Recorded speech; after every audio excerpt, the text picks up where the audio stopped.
Adilabad president appoint గారు. పెరుగుతున్న జనాభా నియంత్రించడమే ప్రపంచ జనాభా దినోత్సవ లక్ష్యమని డిఎంహెచ్ఓ డాక్టర్ నరేందర్ రాథోడ్ అన్నారు.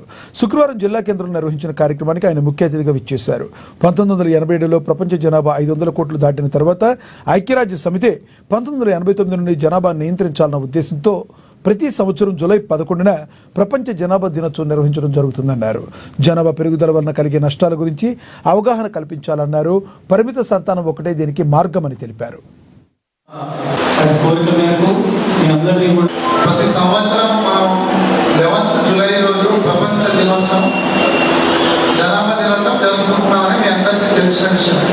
ముఖ్యంగా ఎందుకంటే 1987 ఏదైతే ప్రపంచ జనాభా 500 కోట్లు దాటిన సందర్భంగా ఐక్యరాజ్య సమితి 1989 నుంచి ఈ జనాభాని ఎలా తగ్గించాలో, అలా ఎక్కువ జనాభా వల్ల కలిగే నష్టాలేంటి, పరిమిత సంతానం వల్ల మనకు ఉపయోగాలేని దాని గురించి ప్రజలు అవగాహన కల్పించడానికి 1989 నుంచి ఇది ప్రపంచ జనాభా దినోత్సవం జరుపుకుంటున్నాం.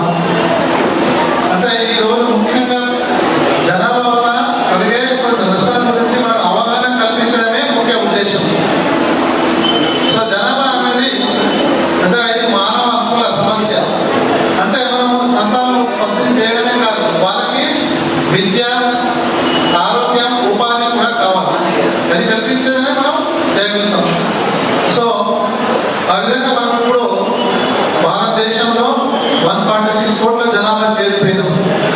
మరి జనాభా పెరుగుతూ ఉంటే మన భూమి పెరుగుతుందా? మన అవసరాలు అంతే ఉంటాయి, అవసరాలు కూడా పెరుగుతూ ఉంటాయి. మరి అన్ని చేయాలంటే Adilabad Congress party assembly incharge Kandi Srinivasa Reddy